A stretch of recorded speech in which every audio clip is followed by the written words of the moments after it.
Welcome to the Vineyard Underground podcast. This is your host and viticulturist, Fritz Westover, and today we're going to talk about the steps needed to mechanize your vineyard correctly from the start. And if you already designed your vineyard and you'd like some tips on how you can get into mechanization, stay all the way to the end because we're going to cover that too. And joining me today are two experts. I've got Matt Fidelibus from the Department of Viticulture and Enology at UC Davis at the Kearney Research Center, and Alan Thibault, owner and operator of the Vigneron toy store and Ashton Creek Vineyard in Chester, Virginia. So, hey guys, I really appreciate both of you being here today. Yeah, thanks, Fritz. Good to see you. Hey, Alan, how you doing? Hey, Matt. Hey, Fritz. Nice to see you guys. Thanks for having me.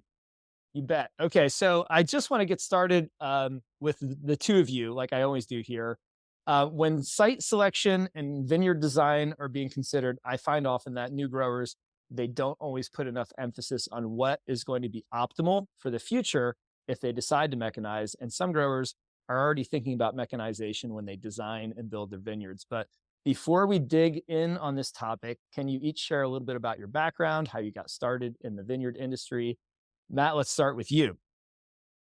Sure. Yeah, I'm an extension specialist at the Department of Viticulture and Enology and located at the Kearney Ag Center. So the Kearney Ag Center is near Fresno and it's right in the heart of the San Joaquin Valley. So we have big vineyards and mechanization is a big part of that, ensuring profitability of the vineyard. And, most wine grape vineyards in the valley for sure are highly mechanized, and even raisin vineyards too. And we're even starting to see increasing interest and actually beginning to mechanize certain things in table grapes. So it's definitely something that's on everyone's mind, and we're seeing more and more of it. Great. Yeah. And I'm going to definitely ask you, at least towards the end, Matt, if there's any other interesting research going on outside of mechanization. But I know you're doing some cool stuff with table grapes, which is not often a thing we talk about here on the podcast, but I am so fascinated with the technology overlap. I definitely think we have a lot to share between those two types of growing. Alan, how about you? I've known you for a while here. And by the way, for those of you who are, you're not seeing this on video, of course, Alan's got a really cool hat on right now. It says Vineyard Underground Podcast. So thanks for wearing that today, Alan. I appreciate it. Where are you from? What are you doing? And what do we need to know about you, Alan? Yeah, well, first off, thank you for the hat. I love the hat. It's like my go-to, can't leave the house without it type thing now. I'm located here in Chester, Virginia. So my family started a vineyard back in 2011, right around the same time I went to Virginia Tech. So I was home a lot in the summers helping out with the vineyard, and I ended up studying viticulture there under Dr. Tony Wolf. So I got my hands wet in the viticulture side, and as we continue to expand our vineyard operation, we felt the need for more mechanization just from finding labor sources. I mean, we weren't in like a hot spot for labor crews, so we were doing it a lot ourselves, and we just couldn't keep up with it. And we started bringing in machines, and it kind of just snowballed into a whole nother business that is Vigneron toy store for us, trying to bring in more mechanization all across the East Coast. So do you want to give a few examples just to give the listener an idea of how mechanization can save them over time? Yeah, for sure. I mean, it's very site specific and regional specific. I mean, based on like what you're paying your laborers and how your vineyard is set up. But just as like a general rule for our area, I mean, we're usually seeing people, hit that break even point in that first year on hedgers and canopy management tools like that, and like that 5 to 10 acre area.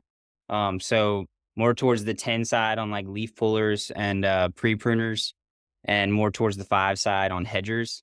And then if you go all the way up to like harvesters now, in our area with just finding crews when you need them, it's getting really tough. So we're seeing a lot of people hit that break even point at like 15 to 20 acres in harvesters. And then, trying to factor in some of those intangibles like quality or time constraints of trying to get stuff off before a big hurricane comes. It's kind of hard to put a dollar value on that. Yeah, no, it's interesting. You're in the mid-Atlantic region, so hurricane season and tropical storm season can send winemakers and grape growers kind of frantically harvesting and getting those large acres of grapes off before a rain event, and because you have a lot of rot issues there if you let it hang too long. I just want to specify though, if you're saying 5 acres, are you saying within 1 year, if the 5 acre vineyard, they can pay for that piece of equipment, or what's your comparison?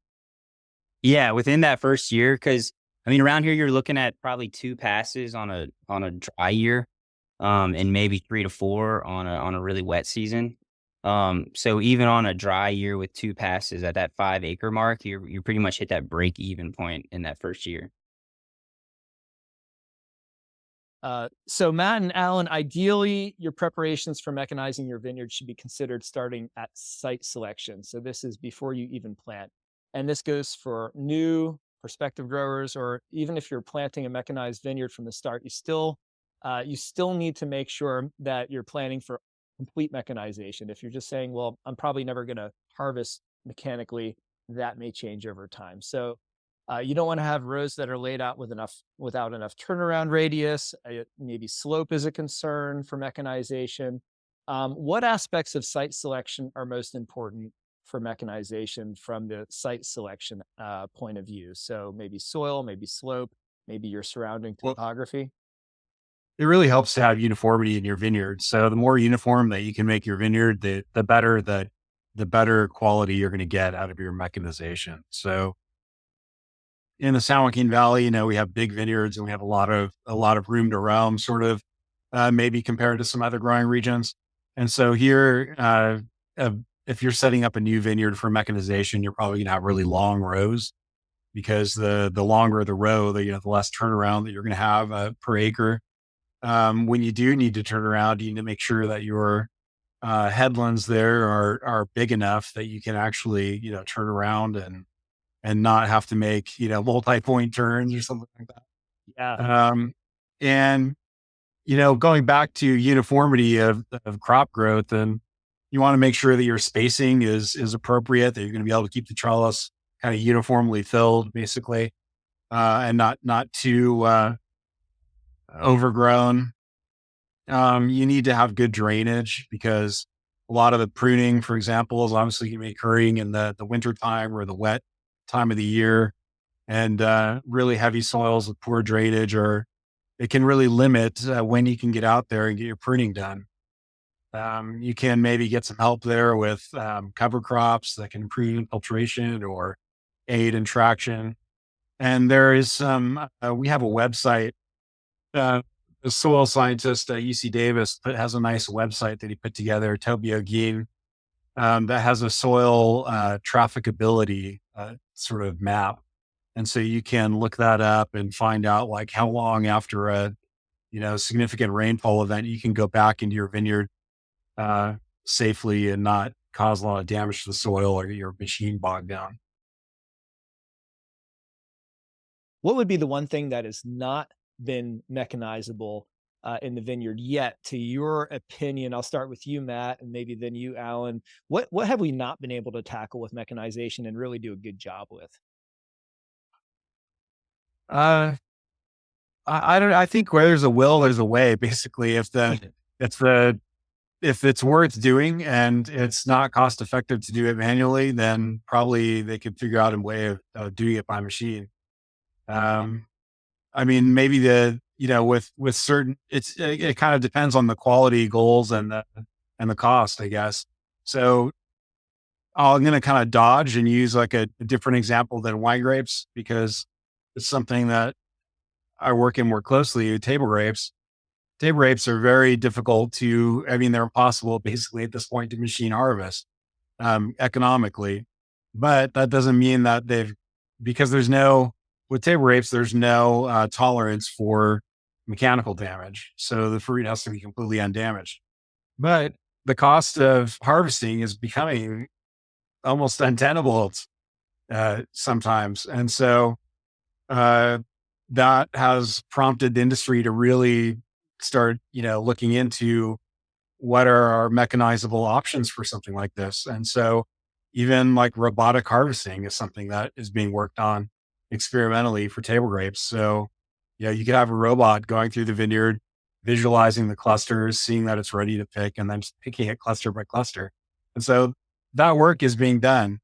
And I've kind of taken a different approach where I'm trying to loosen the fruit so that they can be very gently removed from the cluster and hopefully intact.